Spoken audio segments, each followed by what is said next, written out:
नमस्कार दोस्तों, कैसे हो आप लोग। आपका इस चैनल में बहुत बहुत स्वागत है। दोस्तों, मैं आज की वीडियो में आपको एक स्टडी बताने वाला हूं। एफएमसीजी सेक्टर किस हिसाब से ग्रोथ कर रहा है और किस तरह की जॉब यहां पर इन फ्यूचर आने वाली है। इन फ्यूचर आप ये समझिए कि 10 साल बाद नहीं, अगले साल और उसके अगले साल कितनी सारी जॉब क्रिएट होने वाली है। ये जो डेटा है 2020 का है और ये डेटा गवर्नमेंट एजेंसी द्वारा समय समय पर पब्लिश होता रहता है। मैंने इसको काफी स्टडी किया और यहां से आपके लिए काफी सारी अच्छी चीजें निकाली हैं कि एफएमसीजी इंडस्ट्री में क्या क्या ग्रोथ आने वाली है और क्या ग्रोथ हो रही है। साथ ही यहां पर जो जॉब रिक्वायरमेंट है वो किस हिसाब से बढ़ रही है और किस तरह की जॉब आपको मिलेगी और आने वाले दिनों में किस तरह का कैंडिडेट कंपनी खोजेगी, यानी कैंडिडेट उनको कैसे चाहिए, ये भी मैं इस वीडियो में बताने वाला हूं। तो दोस्तों, अगर आप मेरे चैनल पर पहली बार आए हैं तो नीचे रेड कलर में सब्सक्राइब लिखा हुआ है, वहां पर क्लिक कर दीजिए, बेल आइकन को प्रेस कर दीजिए और आपसे रिक्वेस्ट है कि वीडियो को लाइक कर दीजिए। चलिए दोस्तों, वीडियो स्टार्ट करते हैं। तो दोस्तों, यहां पर काफी सारे नए लोग भी होंगे जो ये नहीं जानते कि एफएमसीजी सेक्टर क्या है। दोस्तों, एफएमसीजी की फुल फॉर्म है फास्ट मूविंग कंज्यूमर गुड्स, यानी खाने पीने की चीजें, घर में यूज आने वाली चीजें, पर्सनल केयर वाली जो चीजें होती हैं उसको एफएमसीजी इंडस्ट्री एक माना जाता है। तो इंडिया में जो एफएमसीजी इंडस्ट्री है वो इंडिया की चौथी सबसे बड़ी इंडस्ट्री है। चाहे वो जॉब देने में हो, चाहे वो गवर्नमेंट को कमा के देने में हो, चाहे वो जो इंडिया की इकोनॉमी है उसमें ग्रोथ देने की बात आए, तो चौथी सबसे बड़ी इंडस्ट्री है एफएमसीजी इंडस्ट्री। अब यहां पर सबसे जो बड़ी बात है वो है कि एफएमसीजी इंडस्ट्री की जितनी भी सेल होती है, उसके जितने भी तरह के प्रोडक्ट हैं, उसमें से 50% जो सेल होती है वो घर में यूज होने वाली चीजें, जैसे कि खाने पीने या साफ सफाई की चीजें, और उसके अलावा पर्सनल केयर की जो चीजें होती हैं। तो ये दोनों ही सेल मिला के एफएमसीजी इंडस्ट्री की जितनी भी सेल होती है उसकी 50% यही हो जाती हैं। दोस्तों, अगर सेल के मामले में देखा जाए, अगर रूरल और अर्बन में सेल को देखा जाए कि ये शहर के क्षेत्र में कितनी सेल होती है एफएमसीजी इंडस्ट्री में और रूरल के एरिया में कितनी सेल होती है, रूरल यानी छोटे टाउन, बहुत ज्यादा इंटीरियर वाले एरिया, ये रूरल एरिया हो गए, तो 55% जो पूरे एफएमसीजी इंडस्ट्री की जो सेल होती है वो अकेले रूरल एरिया से आती है और 45 जो सेल होती है, जितनी भी प्रोडक्ट सेल होते हैं वो शहर के क्षेत्र से होते हैं। तो समझ लीजिए कि रूरल एरिया कितना ज्यादा इंपॉर्टेंट है किसी भी कंपनी के लिए। इसीलिए आजकल जितनी भी कंपनियां हैं सभी रूरल एरिया पे ज्यादा फोकस करती हैं। दोस्तों, यहां पर मैं आपको बताना चाहूंगा कि जो अर्बन एरिया यानी शहर में जो एफएमसीजी इंडस्ट्री की जो ग्रोथ रेट है, यानी पूरी एफएमसीजी इंडस्ट्री की जो ग्रोथ रेट है वो हर साल 8% के हिसाब से बढ़ रही है, 8% के हिसाब से। और कंपनी आपको कितना टारगेट देती है? कंपनी आपको हमेशा 15 से 20% का टारगेट देती है। उसी हिसाब से आपका जो सेल का टारगेट है वो बनाया जाता है, क्योंकि कंपनी को पता है कि 15 से 20%, अगर 20% हम सेल का टारगेट लेके चल रहे हैं तो 80 लोग हैं तो उसमें से 20 लोग नहीं टारगेट पूरा करेंगे। तो वो जो 20 लोग टारगेट नहीं पूरा करेंगे तो जो सबका एवरेज आएगा वो 12 से 15% के बीच में आएगा। यानी टोटल जो इंडस्ट्री की एवरेज हर साल आएगी वो 12 से 15% के बीच में होती है। इसमें से जो कंट्रीब्यूशन है अर्बन एरिया का वो 8% के हिसाब से है, यानी 8% के हिसाब से ग्रोथ हो रही है। और रूरल एरिया का जो ग्रोथ रेट है, उसी कंपनी का जो प्रोडक्ट रूरल एरिया में बिक रहा है वो 5% का ग्रोथ रेट है। इसके अलावा आपने देखा होगा कि सभी कंपनियों में मॉडर्न ट्रेड की अलग टीम होती है, या वो लोग मॉडर्न ट्रेड की टीम नहीं भी होती तो भी मॉडर्न ट्रेड में वो बल्क में सप्लाई देते हैं। तो मॉडर्न ट्रेड की जो ग्रोथ होती है इस समय, अगर 2020 की बात करें, 2021 की बात करें, तो 20 से 22% की ग्रोथ होती है। मॉडर्न ट्रेड में इसलिए ग्रोथ होती है कि मॉडर्न ट्रेड बहुत नया नया आया है और इसमें डिफरेंट एरिया में काफी ज्यादा पॉसिबिलिटी है। और रूरल और अर्बन एरिया बहुत पहले से चल रहे हैं, जनरल ट्रेड बहुत पहले से चल रहा है, तो वहां पर सभी जगह पहुंच हो चुकी है कंपनियों की, तो वो थोड़ा सा धीरे धीरे ग्रो कर रहा है। अगर ये तीनों पार्ट को जोड़ दिया जाए तो पूरी जो एफएमसीजी इंडस्ट्री है वो करीब करीब 12 से 13% के अराउंड में बढ़ रही है, यानी ग्रोथ हो रही है हर साल, डिग्रोथ में नहीं है, ग्रोथ में ही है। ठीक है, तो 12 से 13% का ग्रोथ कर रही है। अब कंपनी आपको 15 से 20% का टारगेट क्यों देती है? क्योंकि आपको देती तो है, लेकिन आप पूरा कितना करते हैं? आपको पता ही है कि आपकी टीम में अगर 5 लोगों को टारगेट मिलता है तो केवल 2 लोग ही टारगेट पूरा कर पाते हैं, 3 लोग ही पूरा कर पाते हैं, 2 लोग रह जाते हैं। तो उनका जो बचा हुआ शॉर्टफॉल है, अगर वो आपके साथ कैलकुलेट किया जाए तो कंपनी की जो ग्रोथ रेट होती है वही 12 से 13% आ जाती है। तो कंपनी चाहती है कि इंडस्ट्री 12 से 13% ग्रोथ कर रही है, तो कंपनी भी 12 से 13% कम से कम ग्रोथ तो करे, इससे ज्यादा भी करे, लेकिन उतना उनको ग्रोथ करना है, वरना वो घाटे में रह जाए। अब दोस्तों, इसमें जो एम्प्लॉयमेंट के चांसेस है वो क्या है? क्या इंडस्ट्री में जो एम्प्लॉयमेंट है वो घट रही है या आने वाले दिनों में बढ़ रही है और बढ़ती रहेगी?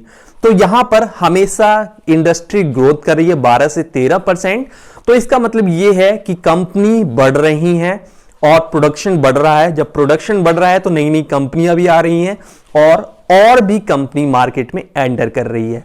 कुछ बाहर की कंपनियां आ रही हैं क्योंकि गवर्नमेंट्स के काफी सारे रूल्स एंड रेगुलेशन चेंज हुए हैं, जिसकी वजह से बाहर की भी जो एफएमसीजी कंपनी है वो भी इंडिया में काम कर रही हैं और हर साल कुछ ना कुछ कंपनी आती जा रही हैं।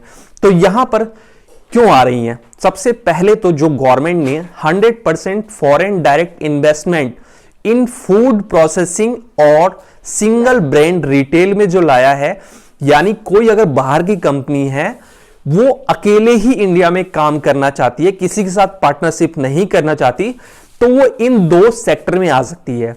या तो फूड प्रोसेसिंग की कंपनी लगा सकती है या सिंगल ब्रांड रिटेल का काम कर सकती है, यानी अपना जो ब्रांड है उसको वो बेच सकती है।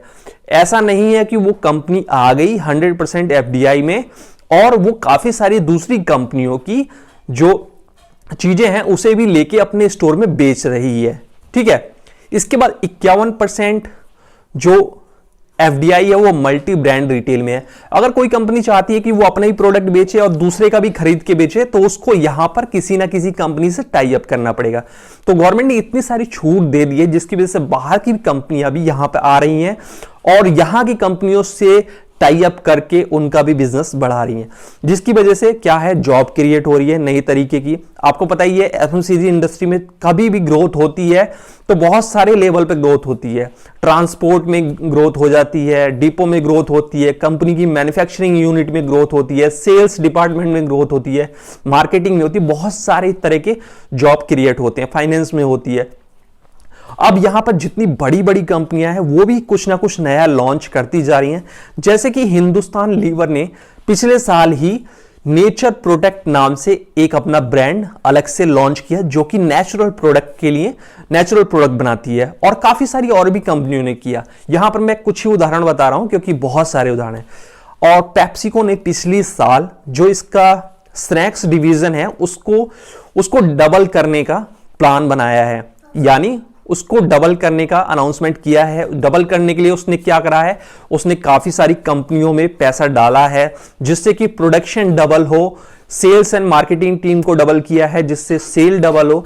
तो इस तरह से आपको पता ही है कि पतंजलि काफी सारी जो स्टेट हैं वहां पर इन्होंने जमीन एक्वायर करी है फूड पार्क बनाने के लिए। ठीक है, यानी काफी सारी कंपनियां वहां डेवलप होंगी और वहां पर काफी सारी कंपनियों के लिए third party food FMCG product बनेंगे। तो इस तरह से काफी सारी जॉब भी है, काफी सारी ग्रोथ भी है एफएमसीजी इंडस्ट्री में। तो एम्प्लॉयमेंट की कमी बिल्कुल भी नहीं होने वाली और ये कोर सेक्टर है। अब दोस्तों, काफी लोग सोच रहे होंगे कि इतनी सारी कंपनियां आ रही हैं तो गवर्नमेंट जो कंज्यूमर है उसको प्रोटेक्ट करने के लिए क्या करिए। तो गवर्नमेंट ने बाहरी कंपनियों को बुलाया है, यहां की कंपनियों को काफी सारी प्रोत्साहन दे रही है, तो वो जो कंज्यूमर है उसको भी प्रोटेक्ट करने के काफी ज्यादा चीजें कर रही है। जैसे कि गवर्नमेंट ने एक नया बिल पास किया है, कंज्यूमर प्रोटेक्शन बिल। इसमें क्या होगा कि इसमें जो भी कंज्यूमर अगर कोई भी चीज कोर्ट में लेके जाएगा किसी भी कंपनी के प्रोडक्ट के खिलाफ, कंपनी के खिलाफ, मैन्युफैक्चरिंग यूनिट के खिलाफ, तो उसकी सुनवाई जल्दी होगी, जल्दी से प्रोसेसिंग होगी और उसका रिजल्ट जो है वो बहुत ही जल्दी आने वाला है। सारी चीजें बहुत ही फास्ट होंगी इस बिल के अकॉर्डिंग। गवर्नमेंट ने एक प्लान और दिया है, 100% उसने एफडीआई कर दी है कैश एंड कैरी मार्केट में। कैश एंड कैरी क्या है? होलसेल मार्केट है, जैसे कि मेट्रो कैश एंड कैरी है, मेट्रो होलसेल है, ये भी एक कैश एंड कैरी है, बाहर की कंपनी है और यहां पर किसी कंपनी के साथ मिलकर काम नहीं करती, अकेले काम करती। लॉट्स होलसेल है, बाहर की कंपनी है, किसी कंपनी के साथ काम मिलकर काम नहीं करती, अकेले काम करती है। भारतीय वॉलमार्ट है, पहले ये भारतीय वॉलमार्ट था, अब वॉलमार्ट है, तो यहां पर वो होलसेल में काम करता है। तो कैश एंड कैरी में 100% एफडीआई का फायदा ये कंपनियां उठा रही है, आ गई हैं, तो इससे जॉब भी क्रिएट हुई है और बहुत सारी चीजें, प्रोडक्शन भी क्रिएट हुआ है। अब गवर्नमेंट क्या कर रही है? गवर्नमेंट जीएसटी टैक्स में भी जो ज्यादा बिकने वाली चीजें हैं उन पर भी उसने टैक्स घटा दिया। जैसे कि पहले हेयर ऑयल, टूथपेस्ट और साबुन पे 23 से 24% जीएसटी लगता था, गवर्नमेंट ने उसको घटा के 18% कर दिया है। गवर्नमेंट ने बहुत सारे जो हाइजीन और फूड के प्रोडक्ट हैं उसको 12 से 18% पहले टैक्स था, उसको घटा के 0 से 5% कर दिया है। तो गवर्नमेंट भी ऐसी प्रोसेस बना रही है कि ये कंपनियां भी सरवाइव कर जाएं और कंज्यूमर को भी लॉस ना हो, क्योंकि अगर टैक्स ज्यादा रहेगा तो रेट ज्यादा होगा, तो प्रोडक्ट उतना नहीं बिकेगा या जो खरीदने वाले हैं वो खरीद नहीं पाएंगे। तो यहां पर सबको बैलेंस करके चल रहे हैं। तो इससे क्या दिखता है कि गवर्नमेंट इस सेक्टर के बारे में बहुत सोच रही है, क्योंकि ये चौथा इंडिया का सबसे बड़ा सेक्टर है जो कि जॉब देता है, गवर्नमेंट को पैसे देता है और इंडिया की इकोनॉमी में बहुत ही ज्यादा इंप्रूवमेंट करता है, बहुत ही ज्यादा कंट्रीब्यूशन करता है। अब इतनी कंपनियां आ तो रही हैं, जॉब भी क्रिएट हो रही है, क्या आगे तक ये सारी चीजें स्टेबल रहेंगी? अब मैं आपको बता दूं कि आगे और भी ज्यादा ग्रोथ आने वाली है। अब ये आप देख लीजिए कि रूरल एरिया में सबसे ज्यादा एफएमसीजी की आजकल डिमांड है, सबसे ज्यादा सेल आ रही है रूरल एरिया में, ठीक है, क्योंकि रूरल एरिया में पहले अनऑर्गेनाइज्ड सेक्टर था। नमकीन, चिप्स, पापड़, फूड के आइटम जितने थे, कॉस्मेटिक के आइटम लोकल अनब्रांडेड बिकते थे। आजकल वो छोटे से छोटे भी गली में चले जाओ, छोटे छोटे गांव में भी चले जाओ, तो आपको सारी चीजें ब्रांडेड मिल रही हैं। तो यहां पर क्या है कि यहां पर जो सेल है वो बढ़ती जा रही है। दूसरा है जीएसटी जो कलेक्शन है गवर्नमेंट का वो ज्यादा हो रहा है। तो जब गवर्नमेंट के पास ज्यादा पैसे आ रहे हैं तो गवर्नमेंट इन पैसों का इन्वेस्टमेंट रोड, ट्रांसपोर्ट, इंफ्रास्ट्रक्चर और पॉलिसी बनाने में कर रही है। तो ये आपके सुधार के लिए ही काम आता है। अनऑर्गेनाइज सेक्टर क्या होता है? कंपनी रजिस्टर्ड नहीं है, जो भी सेल हो रहा है उसका कोई हिसाब किताब नहीं है, तो गवर्नमेंट को वो टैक्स नहीं देना पड़ता और टैक्स बच जाता है। तो यहां पर ऑर्गेनाइज सेक्टर भी बढ़ रहा है और रूरल एरिया में जो खपत है वो भी बढ़ रही है और रूरल एरिया के जो पॉपुलेशन है, यंग पॉपुलेशन है, उनकी इनकम भी बढ़ रही है, तो इससे वो ज्यादा चीजें खरीद पा रहे हैं। अब जो ग्लोबल लेवल पर जो इंडिया की इकोनॉमी का एनालिसिस किया गया है तो वो ये है कि आने वाले 1 या 2 साल में, ठीक है, 2020 में ये एनालिसिस किया गया था, तो 21 और 22 में जो इंडिया की कंजम्पशन है एफएमसीजी में, जैसे 100 रुपए का सामान टोटल बिकता था तो वो डबल हो जाएगा, यानी 200 रुपए का बिकेगा। यानी जो इंडिया की कंजम्पशन है, खपत है एफएमसीजी मार्केट की, वो डबल होने वाली है। तो डबल होने वाली है तो यानी कंपनी उसको प्रोडक्शन बढ़ाएंगी और कंपनी प्रोडक्शन बढ़ाएंगी तो उसके लिए फैक्ट्री डालेंगी और फैक्ट्री डालेंगी तो वहां जॉब क्रिएट होगी, फाइनेंस की, मार्केटिंग की, बहुत सारी जॉब क्रिएट होने वाली। अब क्या है, इंडिया का जो पॉपुलेशन है वो आपको पता ही है, सारा यंग पॉपुलेशन है और ये काफी अच्छी तरह से इनकम कर रहा है, काफी एजुकेटेड है, तो वो लोग नई नई चीजों को ट्राई कर रहे हैं। एफएमसीजी इंडस्ट्री में नई चीजें जितनी भी लॉन्च हो रही हैं, आपने देखा होगा काफी सारी नए तरीके ड्रिंक हैं, नए तरीके फूड हैं, तो ये जो एजुकेटेड और जिसके पास मनी है वो सभी ट्राई कर रहे हैं। तो इससे क्या है, खपत बढ़ रही है, नए नए प्रोडक्ट आ रहे हैं, नए नए तरीके के प्रोडक्ट आ रहे हैं और वो बिक भी रहे हैं और ग्रो भी हो रहे हैं। गवर्नमेंट ने भी काफी सारी स्कीमें चला रखी हैं इंडस्ट्री के लिए। अब पता है, आपको पता ही होगा कि गवर्नमेंट ऐसी भी स्कीमें चलाती है कि जो प्रोडक्शन बढ़ाने के लिए भी काफी सारी कंपनियों को इंसेंटिव वाली स्कीमें भी बनाती है। जो इस इंसेंटिव में आता है उसको काफी सारे टैक्स का बेनिफिट मिल जाता है, काफी सारा अवार्ड मिलता है, तो इस तरह से काफी प्रमोशन भी हो रहा है। तो दोस्तों यहां तो ये पक्का श्योर हो गया कि जॉब तो बढ़ने वाली है और अलग अलग कैटेगरी में अलग अलग बढ़ने वाली है। लेकिन आपको पता ही है कि इंडिया में यंग पॉपुलेशन बहुत ज्यादा है और यहां पर एजुकेटेड लोग काफी हैं, क्वांटिटी ऑफ डिग्री काफी है, यानी सबके पास 2-2 3-3 डिग्रियां हैं। तो यहां पर जो कैंडिडेट की रिक्वायरमेंट होगी आने वाले दिनों में और आज की डेट से ही, वो किस तरह के कैंडिडेट की यहां पर रिक्वायरमेंट है। तो यहां पर क्वालिटी एजुकेशन पर ज्यादा फोकस होगा हायरिंग में और क्वांटिटी में नहीं होगा। अगर आपने बीए, एमए, एलएलबी कुछ भी कर रखा है, ठीक है, तो उसके बेस पे तो आपको कंपनी लेगी नहीं, मार्केटिंग में, सेल्स में, प्रोडक्शन में, फाइनेंस में, उसके बेस पे नहीं लेगी। वो जिस बेस पे लेना चाहती हैं उसमें अगर आपके पास एक ही डिग्री है, प्रोफेशनल डिग्री है, अच्छी डिग्री है, अच्छी नॉलेज है, तो वो आपको ले लेगी। छोटा कोर्स कर रखा है तो भी ले लेगी।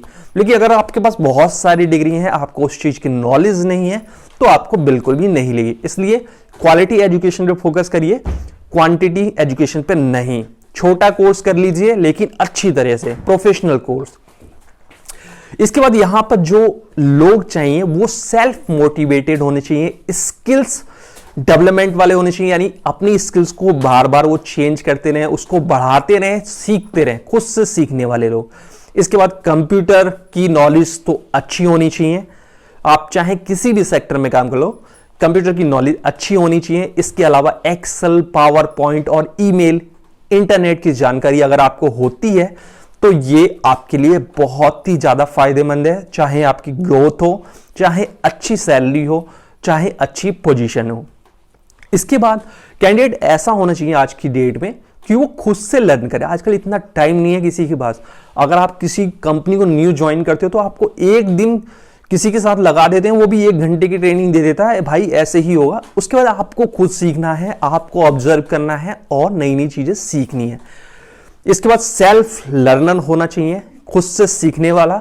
उस जॉब में किस चीज की रिक्वायरमेंट है ये फाइंड आउट करे, वो खुद से सीखे। आजकल सीखने वाला मटेरियल आपको इंटरनेट पे, यूट्यूब पे, वेबसाइट पे काफी जगह मिल जाएगा। मार्केट में भी रियल एक्सपीरियंस आपको मिल जाएगा, वहां से भी आप सीख सकते हैं।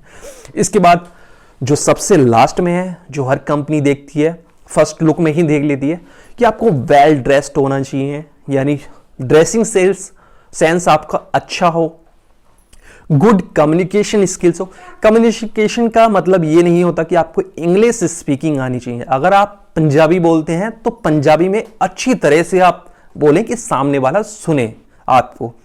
भोजपुरी बोलो, हिंदी बोलो, इंग्लिश बोलो, गुजराती बोलो, किसी भी लैंग्वेज में अगर आपकी अच्छी पकड़ है तो आपको बहुत अच्छी जॉब मिल जाएगी।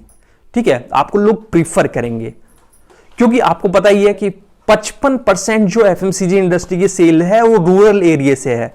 और रूरल एरिया में, हर जगह के रूरल एरिया में जो वहां की लोकल लैंग्वेज होती है वो काफी ज्यादा अच्छे तरीके से बोली जाती है। तो ये सारी चीजें आपको फोकस करनी है। और अगर आपने इस वीडियो से कुछ भी सीखा है तो मेरे चैनल को सब्सक्राइब जरूर कर लें और बेल आइकन को जरूर दबाएं। इस वीडियो को ज्यादा से ज्यादा शेयर करें। और दोस्तों, अगर आपके मन में कोई भी सवाल है तो कमेंट बॉक्स में कमेंट कर सकते हैं और मैं उसका रिप्लाई जरूर करूंगा। इसमें अगर कोई टॉपिक छूट गया है तो आप मुझे कमेंट करके बता सकते हैं, मैं उसको अगली वीडियो में जरूर ऐड करूंगा। थैंक यू दोस्तों, मिलते हैं अगली बार एक और लेटेस्ट वीडियो के साथ।